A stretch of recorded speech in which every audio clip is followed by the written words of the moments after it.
at our song list and say, what, out of all these songs, what song will make the most impact for this particular performance on this particular night?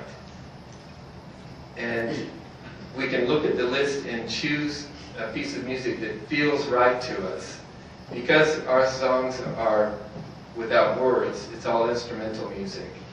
So it has more to do with the feel of the music and how each song and each piece of music, the feel of that piece, how each piece fits within the whole set list that makes the whole thing work. So firstly, we look at the very first piece of music, see which piece will make the most impact for that particular performance. Then we can go down the list, and maybe after the first piece, we'll actually choose the last piece of the set to see what will make the most impact for the last. So the first and the last, and then we can fill in the rest based on what feels right for us on that particular evening.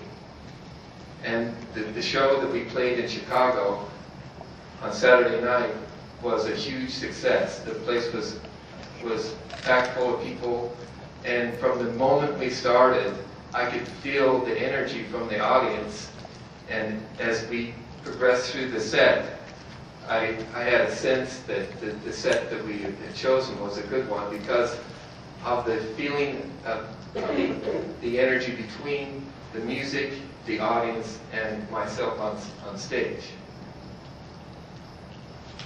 And this is what your mentor, my brother, Robert Fripp, says in his True for Experience speakers. When you walk on stage, it's the assumption of innocence within a context of experience.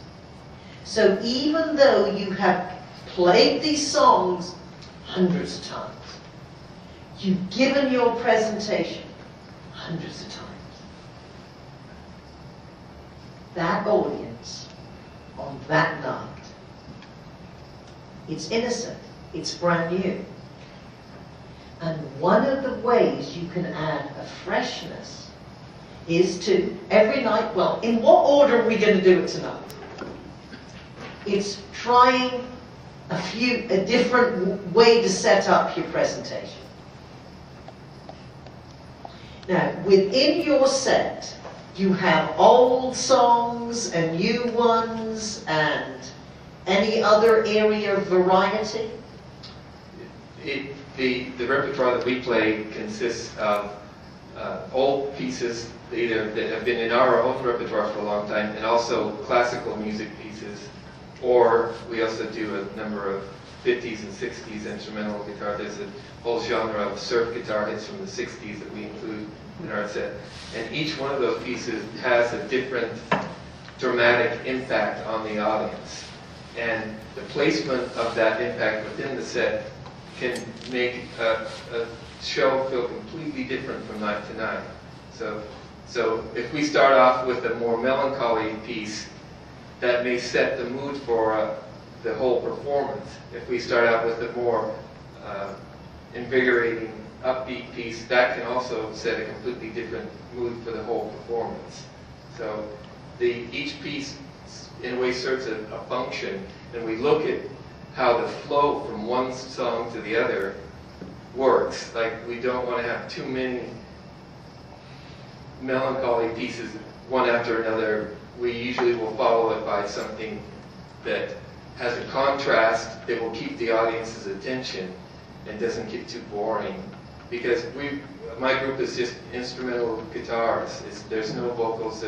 So the challenge for us is to create an hour-and-a-half presentation that keeps the audience on the edge of their seat. So we'll play a piece of Beethoven and follow it by Venture's 60s surf guitar music that will be totally unexpected, and then follow that by one of our own pieces that may come from a more world music style. Yes? Do you do any introductions for each of those? Do you introduce each piece, each set of music?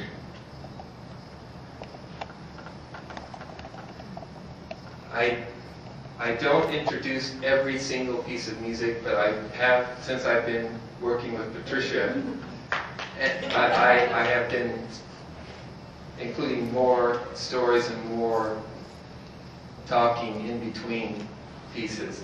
Sometimes it works best just to go from one song right into the next, and there's no introductions needed. There might be a piece of music that we play that's so well known, I don't really need to say anything.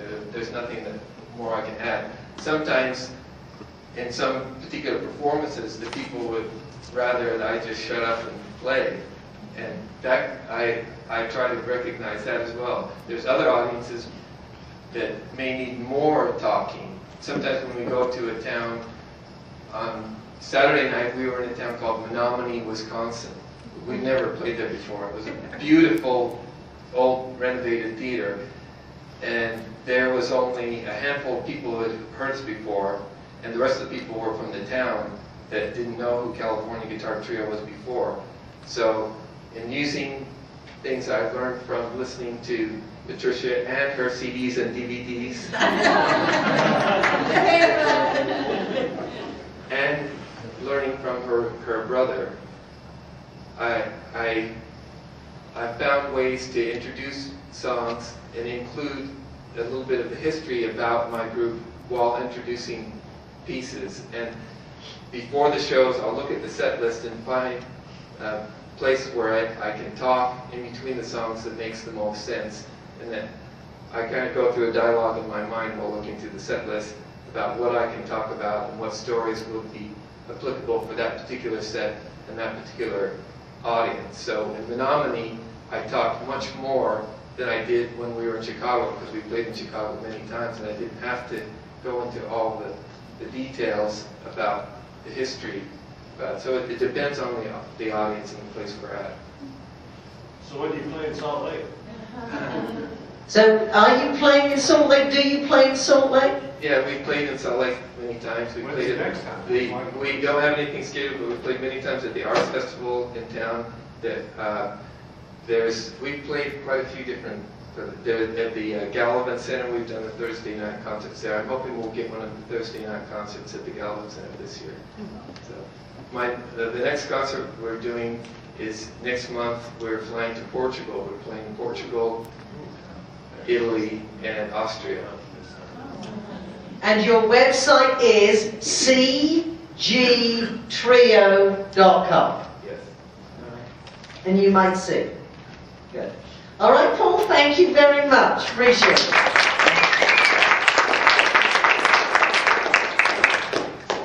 You go to Las Vegas. I go to a lot of Las Vegas shows. I have home there. Look at the performance. Just as Paul said, you're going to start and close your set with your best songs. The opening song is like your opening story. It is the flavor of the performance or your presentation or seminar or conference. That's why nothing should be left to chance. Think about it. Good. Do we have any more S's? Specificity. No, don't stop. There is another handout for you, which is, the opening line is, what is the title called? Are you guilty? The unconscious goof that can hurt your credibility. You may not have noticed it yet, but once you do, you'll have fun spotting examples everywhere. Some of your friends and associates are guilty. The blight has invaded television, newspapers, and magazines.